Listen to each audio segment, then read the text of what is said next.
Started here on NFL Live exactly as you would expect. Sal Paolantonio is covering the Eagles out in Philly. Sal, what's the atmosphere like at the stadium with kickoff now just a few hours away?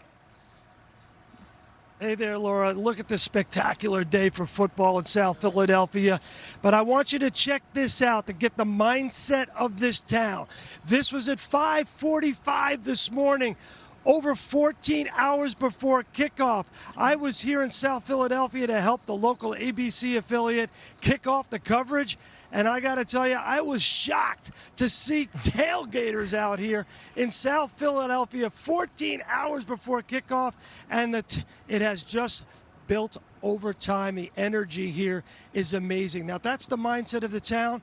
The mindset of the team is a little bit more subdued. Set by Jalen Hurts. He said in his final message to the team, it's about togetherness. It's about the evolution of what we learn from one another and what we've gone through together. And this iteration of Philadelphia Eagles, if we have that togetherness, we can carry forward and get another championship here in Philadelphia. Laura? Well, Sal, as you know, defending Super Bowl champions have won 20 of their last 25 season openers. So maybe those Eagles will fare well. We'll pick this game later on in the show. Thanks so much to Sal Paolantonio. Let's carry on here. And Micah Parsons, by the way, 4 seasons in Dallas. He won't be out there tonight. The defense struggled when he was off the field. The Cowboys were much better when it came to pressuring the quarterback. And get this, their defense allowed 4 times as many passing touchdowns per interception when Parsons was off the field. Look who's here. Hey, guys. I got to scoot my chair in. I'm really far away. There you go. Hey. Dan Orlovsky, Peter Schrager, Jason McCourty. By the way, this is our regular Thursday crew, so you're going to be seeing us all together throughout the season. This is it. I really wanted you to leave him hanging, but you didn't. Okay, let's get it going. Peter. You did it. Oh. Dang it. He forced me into it.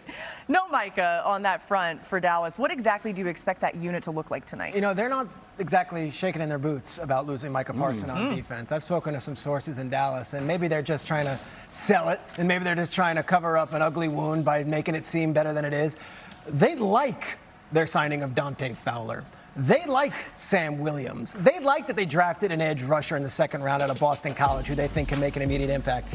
They don't think that they suddenly fell off a cliff because they lost one player on the defense. As disrespectful as that might sound to Micah Parsons, they wouldn't have made the trade if they didn't think they can hang in there on defense without him. I am fascinated to see how that goes. We'll check the stats at the end of the season, but I do know at least one of us at this table picked Micah Parsons to be the Defensive Player of the Year this year. And if that's the case, that's a major, major loss that maybe they underestimated. It is a major loss, and Matt Eberflus, a new defensive coordinator, he's a guy that doesn't bring a ton of pressure. He relies on that front 4 to be able to create pressure and also to stop the run. You mentioned a few of those names. That's who I'm looking at tonight. I want to see the front 4 of this Dallas Cowboys team and what they're able to do to stop Philly. For a lot of people at home, you look at just these pictures and you're like, well, who are these guys? These are the guys that are supposed to represent the Cowboys. And yes, you said Sam Williams on the edge. You said Dante Fowler Jr. It's the interior of this Cowboys defensive line. Kenny Clark, who they brought over in that trade from Micah Parsons. Odigizua. These are the guys that are going to have to stop Saquon Barkley in this running game and also be able to have to get after Jalen Hurts when he drops back to pass the ball. How equipped is this secondary to make the transition that they're making? Because most of them cut their teeth playing a more man coverage or match coverage. And now Matt Eberflus, to your point, is way more zone-centric. Trayvon Diggs, Deron Bland. How equipped is that group to make that transition? See, I like this group in that type of system because you think about a Trayvon Diggs, the one thing that we said about him before is he may end up getting 2 picks in a game, but he may give up a double move because his eyes and his instincts. Deron Bland, when he led the league in pick sixes and picks, that was what? Eyes on the quarterback, being able to make plays. So I like them in this system. Diggs hasn't played and practiced a lot in the preseason, so how fast can he catch up will be a big question mark. Interesting. Dan, with Kellen Moore now gone, the Eagles offense has a new OC in place, Kevin Patullo. What kind of questions do you have about his impact tonight? Well, I think, first of all, it starts on the interior of their offensive line. You know, Landon Dickerson just had knee surgery, and then Mekhi Becton, who was a human mover, is not there. So there's a little bit of maybe newness, and then also how healthy is Landon Dickerson. And then when it's specific to Kevin Patullo, I would say this. Kellen Moore last year was great at just committing to the run and almost being hard-headed of it. And that takes discipline. That takes being in the fire of it and just, nope, this is who we are. does Kevin Patullo have that same discipline? How does he force the ball to A.J. Brown or feed the ball to A.J. Brown? How does he make sure that there's a simplistic element to his route concepts? What's new? I think another thing is the Eagles were great at last year. Like, they would start a drive and they would hit a big play. They would just get a line of scrimmage and almost run the same exact play. And so does Patullo have that as well? What's the wrinkle? There's a little bit of unknown. It's so inside baseball, but you look at it, you've got this unknown at pass rusher for the Dallas Cowboys and this unknown on the offensive line on one side of it. So tonight we'll know. We'll know. If they're coming in there and you're seeing Sam Williams and Dante Fowler in the backfield all afternoon, you're going to say, okay, this might be an issue for the Eagles. If they're not getting in there, this could be a long season for Dallas. Yeah. Landon Dickerson, by the way, a couple days ago, full participant in practice. All signs point to him being good to go. I know. We thought when we saw the injury, we're like, there's no way, but here he goes. All right, let's get to our top stories with Adam Schefter joining us here now. Adam, Micah Parsons not playing in tonight's game for Dallas after being traded to Green Bay last week, but your reporting today says the Packers weren't the only team with serious interest. What do we need to know? Well, Laura, you heard Peter say the Cowboys aren't exactly sweating losing Micah Parsons, but I could tell you there was a team that really wanted to add Micah Parsons, and that team was in their division, and that team is their opponent tonight, the Philadelphia Eagles. They made overtures to see if the Cowboys would be willing to trade Micah Parsons, and the answer to that was no. In fact, when you look at it, my understanding is that the Eagles were prepared to offer significantly more than the Green Bay Packers to try to sway the Dallas Cowboys' minds, but it couldn't change them enough, and Micah Parsons ultimately dealt to Green Bay. Meanwhile, speaking of pass rushers, Nick Bonito becomes the latest one to get paid today on a 4-year deal that includes $70 million in guaranteed money. The deal could be worth up to $120 million, and the Broncos have had a successful offseason keeping their own. They've re-signed Cortland Sutton, they've re-signed Zach Allen, and now they've re-signed Nick Bonito before this season kicks off. Amari Cooper, who returned to football in late August, now has left football again.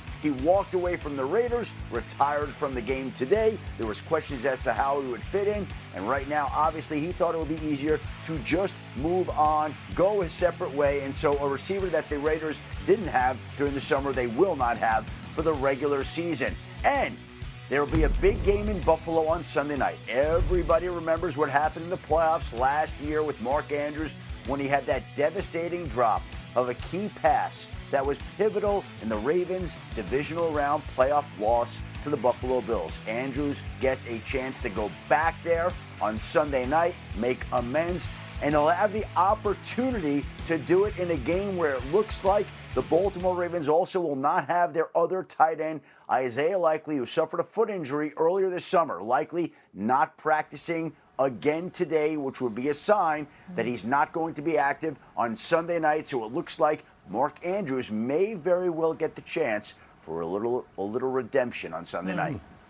All right, more from Adam throughout the show. All the latest news, everything you need to know, he returns. Let's continue on Bills and Ravens. Could you imagine? Now. Sorry, if Micah Parsons was an Eagle? You know what? I was stuck on that too. I'm thinking about Cowboys fans. Like, are you kidding me? All right, Bills and Ravens. The one thing we'll be watching on Sunday is how effective the Ravens are at getting to Josh Allen, the 2024 MVP, sacked 14 times last year, tied for the fewest in the NFL. Now, as for the Ravens defense, 54 sacks in total, second most in the NFL. They're third most in franchise history. So, J-Mac, that Ravens secondary, very strong in the back half of last season. What are your expectations for them this week against Josh Allen? Because that's a tough test for any secondary. The question for me this week is how fast can they come together? Kyle Hamilton is the piece there that was there. Marlon Humphrey, Nate Wiggins should take a step in year 2. You're now adding Malachi Starks, the safety that you drafted to come in. He has to play a lot more with our Darius Washington going down with a season-ending injury. Then the other cornerback spot, they brought over Jair Alexander, and then Chidobe Awuzie has played really well for them in the preseason. I think the way the secondary is able to play early on, it allows Zach Orr, the defensive coordinator, to dial up different pressures, different games up front to let those guys loose. A rookie by the name of Mike Green. I've talked to Kyle Van Noy about this kid. He said he has elite skills. I want to see what he looks like coming off the edge and what he can do early on for his defense. I know. Some thought the Mike Green pick was kind of a steal too. It's good for them. All right, Peter. I watched your predictions. Okay, you got the Bills winning the Super Bowl. A lot of negativity from the Chiefs. Hey, Laurel have that burner account ready if something. You need a burner account. It helps everything. Schrager's smart. Yeah. Let's talk about the Bills' offense. People people were kind of surprised they didn't add a big piece on the outside. What do you make of their pass catchers? They last year didn't have that big piece on the outside. When they brought in Amari Cooper, it wasn't exactly like they're bringing in Jerry Rice, and they still managed to have as many passing touchdowns as any team, and Josh Allen played as well as he could. They love Khalil Shakir. They think he is a number one. They are fine with Khalil Shakir being that guy. Keon Coleman now in his second year, and then they brought in Josh Palmer. That is a good trio. You think Dalton Kincaid was a little, banged up last year? He's healthy now. Josh Allen has enough weapons, and that backfield of Ray Davis and James Cook is legit. One of the best offensive lines in football. I have picked the Buffalo Bills to not only win the Super Bowl, but to run away with the AFC. I think they're going to be a powerhouse, and the whole entire conference goes through them. Shakir is going to be one of the reasons why. Dalton Kincaid was a first-round pick? Yep, out of Utah. He's got 4 touchdowns. He was hurt last year. I Played through understand that. injuries. He was supposed to change the whole offense. Yeah, 90 catches 2 years ago. 44 catches last year. I mean, like, we're talking about the receivers, 100% agree. We talked about him yesterday. But could you imagine what this offense could get to if he steps forward? If he plays, I mean, I remember coming out of Utah, J-Mac, to your credit, and to your point, he was the bigger Cooper Kupp. It was rookie year, Peter, to your point, like he was really impressive. And they used him a lot. So can they, because, Joe Brady, the question is, for me, what's the new wrinkle? What's the new thing you're going to get to? If they can get Kincaid to play to the way that his talent is, I know Palmer's going to be a good player. Is that a scheme thing? Like, could they do some things that highlight him in that way? I don't think it's a scheme thing. I think he's just got to go produce things. He's got to stay healthy. I think he's good enough to do it. It's stay healthy and go produce. And the offensive line, the scheme, the quarterback, he should. I was in one of those fantasy drafts, and I was looking at the list of players. Like, Kincaid was ranked like 18th, and I'm like, 4 touchdowns. Like, this guy was like the guy 2 years ago. So and by the way, you brought this up yesterday. No Mac Hollins. I think they'll really miss him. I agree. Might not have gotten all the credit that he deserved, but led the team in touchdowns. The dirty work. Not only on the field, in the locker room, The too. dirty work. Oh, goodness, this is fun. We're just getting started on NFL Live. Hey, Justin Fields and Aaron Rodgers, they're ready to settle old scores. Their former teams are going against each other and going head-to-head on Sunday. But who will have the upper hand in this match? This is a beautiful thing. We're just a handful of hours away from the kickoff of the 2025 NFL season, and it starts in grand fashion with the Eagles and the Cowboys. Now, the last 2 seasons have been the Ceedee Lamb show for Cowboys fans. When looking at wide receivers only, Lamb has 300 more yards after the catch than all other combined Cowboys wideouts. Dan, J-Mac, Schrager at the touchscreen. Well, actually, Peter's not there, but Dan and J-Mac are there explaining just how different those numbers could look tonight. I think George Pickens is an elite talent physically at the wide receiver position. Ceedee Lamb is a guy that's had to carry the burden of the weight when it comes to the production at receiver and some of the demands that defenses do. 2 clips I want everyone to really hone in on that are incompletions, and you sit there and go, man, they're so close. It's so close to being an opportunity for that offense to have a big play. And this is going to be the example of number 1 why. Okay, so first of all, top of the screen is going to be Ceedee Lamb. This is a basic set. Ceedee's outside, and the bottom of the screen is going to be somebody opposite him. Now imagine that being George Pickens. If it's not George Pickens, and you as the defense are going to play in that single high safety where you have a defender, you have a third of the field, you have a third of the field, and then this guy's a third of the field. That's Ceedee Lamb up top. There's not George Pickens at the bottom. Talk me through your mindset, okay? Well, you always talk about, I used to talk to my brother about this. You're trying to midpoint the formation. As a middle field player, not just trying to stand in the middle of the field, but you're looking at the number 1 up there and the number 1 down here, and you're trying to get in the middle of both of those guys to be able to go either way. You're going to see the safety right here. He's on the left hash because in his mind, where are my threats? Ceedee Lamb to the top is my threat. I'm not worried about the guy down the bottom because I know I'm banking on my corner to win that matchup. When that's George Pickens, that's a different story. So you're telling me naturally you would shade to Ceedee if not George Pickens? And I'm telling the corners that, hey, wherever Ceedee Lamb is, know that you got me over the top. If you're away from him, get inside leverage and know you have to win the one-on-one matchup. And I look at it and go, that's close. It's the right place to go with the football. It's a pretty darn good throw. But now after the Cowboys, and if you're watching tonight, you're going, well, now we've got George Pickens. If that safety does shade that way, take advantage of it, or maybe he can't, and then Ceedee becomes a little bit more of a viable option on those throws as well. Now the second clip, I want everyone to understand at home, okay, Ceedee Lamb's on the right side of our screen. He's by himself. And then there's this bunch concept again. This is not a George Pickens. This is last year. Now, I want everyone to see that safety. When that ball gets snapped, you tell me what he does. Immediately, he turns his eyes and his full body, and he's there. Why? Because you're now getting that double team to Ceedee Lamb. They're going, as a defense, 1-2, we're going to double team Ceedee Lamb. And I think about it like this. Okay, if that happens, All you have to do is lift this safety, and you just run vertical. If you lift that safety, you have now created a one-on-one backside for your corner, your wide receiver, and you have so much space where you could, as the quarterback, take advantage of the football. This defender should be completely out of there. There's so much space if they're going to double team Ceedee Lamb. And take it back to the beginning, because what I love about this, because this was the Bill Belichick special. Take away your best weapon, double team him over there, and make one of these other guys beat me. See, to me, I'm putting George Pickens in the slot. What this creates for this safety at the top right here, Dan, is he now has a triangle. He's on this side of the field, and he's trying to split the difference between these two threats. I'm taking this receiver, I'm going vertical. If I have George Pickens on this side, look at all of this space over here that I can operate. As long as Ceedee Lamb runs a short route, he occupies two of those guys. You're telling me you grab both that of those guys, and now get over the top. George Pickens has a one-on-one opportunity with all of that grass. You know, it's funny. We used to do this in Houston with Andre Johnson. We would have Andre Johnson by himself, and they would double team Andre Johnson. And then we had a really good player like a Kevin Walter. And he's not George Pickens, but Kevin would run these field posts. It's exactly what you're pointing to, all that space. I love the fact that you said put Pickens inside. If you're a Cowboys fan, I'd be looking forward to that tonight. Ceedee Lamb on one side. Do they put Pickens in the slot and allow him to work? Maybe it versus a Cooper DeJean, but at least there's that almost three-way go, vertical, in and out. Absolutely. Absolutely outstanding. I love it. We bet. Guys, we bet. By the way, George Pickens on tight window throws, he has the third most catches on those since his NFL debut. Woo! All right, Steelers-Jets, they're playing each other. Truly fascinating since they traded quarterbacks this offseason. The Jets, of course, grabbed Justin Fields. The Steelers finally signed Aaron Rodgers, and here we are, because of course they're now facing off in week one. Like, the scriptwriters are like, oh my God, this was all planned. All right, now we find Peter. I was like selling you before you were here, but now you're here. Let's start. I wasn't here for the Kevin Walter talk. Shout out to Kevin Walter. Love that guy, Eastern Michigan. That's it. There we go. Boom. Let's start on the Rodgers side of this, Peter. What do you expect to see from him in his return to the Meadowlands on Sunday? I'm curious to see him in this Arthur Smith offense, Laura. I really think that they have an opportunity to establish themselves week one. The issue is they're going up against some foes that know him very well. I'm curious to see how his body looks and if he's able to escape that Aaron Glenn pass rush. Truth of the matter is, it's going to be a hostile environment. There might be a lot of Steelers fans there. That's the early word. They're buying tickets. That's fine. The Jets fans are not going to be welcoming him back with a giant bouquet of flowers. And I know that defensive line is going to be coming off the edge. So I am very interested to see if it's a run-heavy offense or if they roll the ball out and say, you know what? We've got Aaron Rodgers and DK Metcalf. We're paying good money for the wide receiver. Let's utilize him as much as possible. But I would expect this game to be a lower scoring game and that Rodgers might have some troubles against that Jets front seven. Ooh, something to look out for. All right, Shefty, if you know anything about NFL Live, which you do, you know I love the big fellas, okay? So we got some news from both teams on that front. Let's start with Pittsburgh and Cam Hayward. Cam Hayward was not at practice today. Now, this was supposed to be a rest day, and this is what he's done the last couple of years. Mike Tomlin works out his schedule.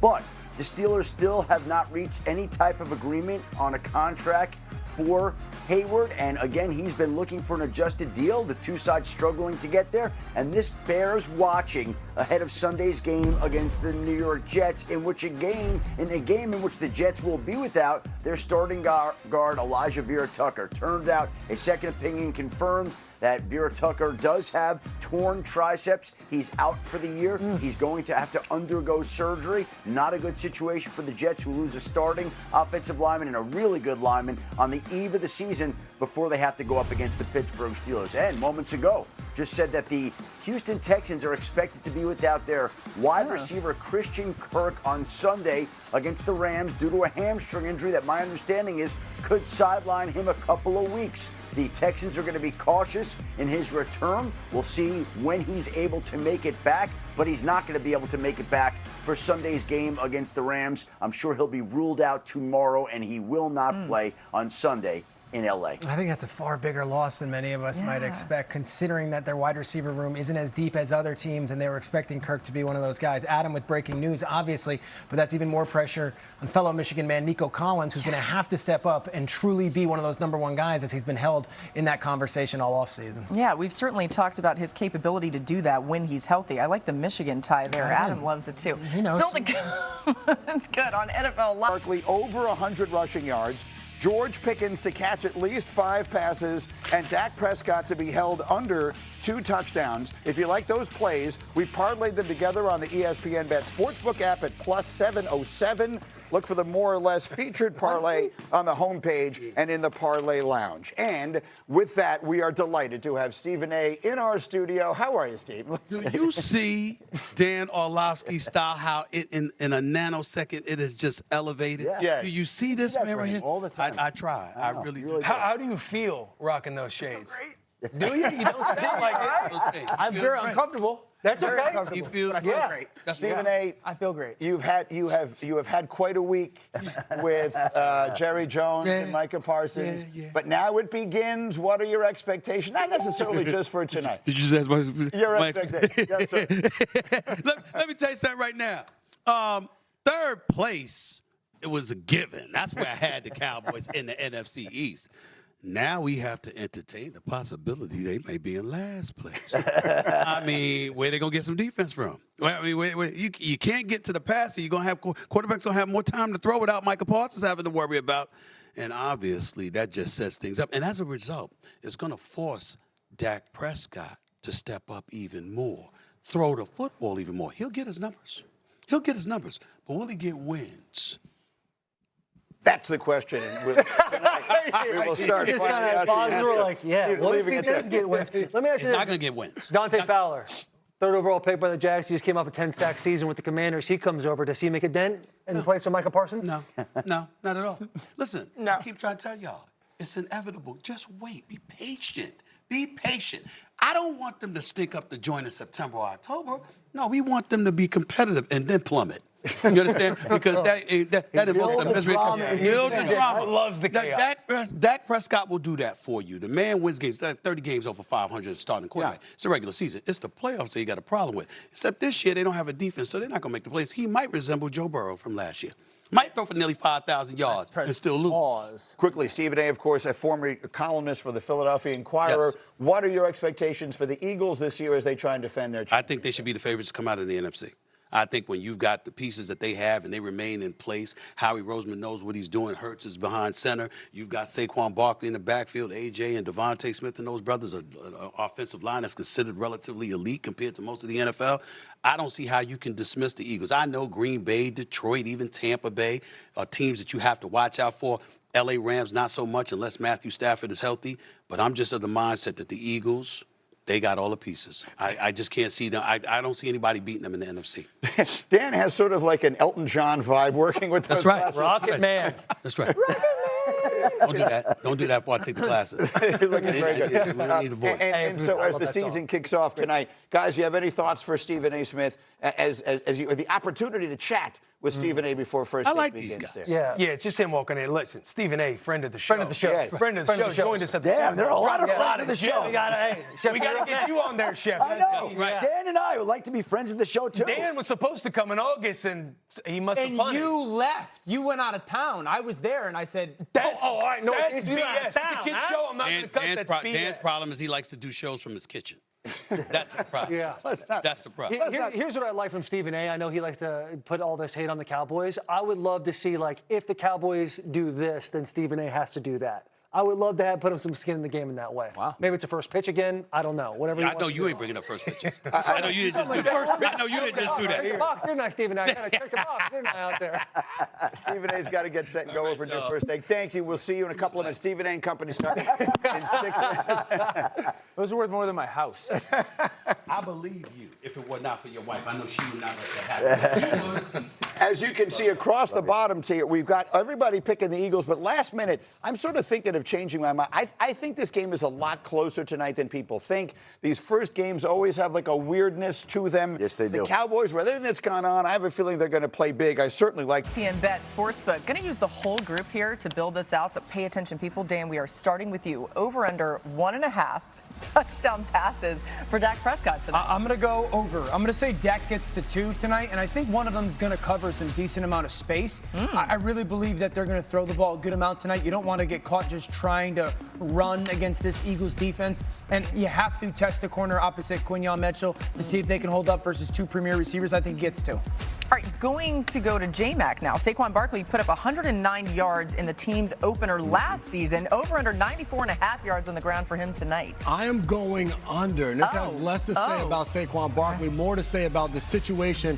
for the Dallas Cowboys. If I am Matt Eberflus, the defensive coordinator, if I'm a defensive player on that team, when your owner makes a trade, the biggest trade, and all he talked about was this trade was about stopping the run, the one thing you want to do when you go into that game tonight is stop the daggone run. If Jalen Hurts kills you and throws the ball, that's one thing. Do not let Saquon Barkley have a dance party in the end zone all night long. I love it, J-Mac. All right, Peter. Way to be a dog. Let's talk point totals. Over under 47.5 points scored in tonight's game. First off, shout out to this music. I'm ready to go to the club. vibe. I love this. Trey's in the club. This I is like John that scene. Summit. This is Alesso. Give me the under. The under tonight. I think that the Dallas defense has been hearing it all week that they just completely are barren without Micah Parsons. They're going to have something to say. Matt Eberflus has been the punchline of a bunch of jokes the last 2 weeks since his trade was made. Like, you got Eberflus can coach your defense, folks. I think they hang in this game, and I think both defenses come to play. It might not be the electric offensive lightning show you saw last year in the NFC Conference game, and of course in the Super Bowl from the Eagles. All right, if you're wondering what the payout here is, I'm going to tell you. $10 bet on these wins, just over $85. All right, good luck. How about this? Football's back, and right now, new ESPN Bet customers can get $100 in bonus bets when you make your first $10 bet. Score more from the game with the Sportsbook for sports fans. Sign up with promo code LIVE to get started today. Don't miss it. All right, time to see what's on trend around the league. We're going to start with a huge Week 1 matchup between the Lions and the Packers. Play action, the topic of conversation here. Last year, Jared Goff and the Lions offense were one of the best when using it. The Packers defense had problems stopping it. Dan, does that trend continue this week? It does. This is the core of this Detroit Lions offense. It's the foundation of Jared Goff as a player. He's become one of the masters at it. No matter if it's one of those play action pass kind of dump down screens that they like to get to their 2 kind of playmaking backs, or the play action run actions that spread the ball to the perimeter, a player like Jamo Williams, or sometimes it's getting Jared Goff on the edge. He's not this most ridiculous athlete, but he can threaten the defense. Also those in-breakers that we love so much.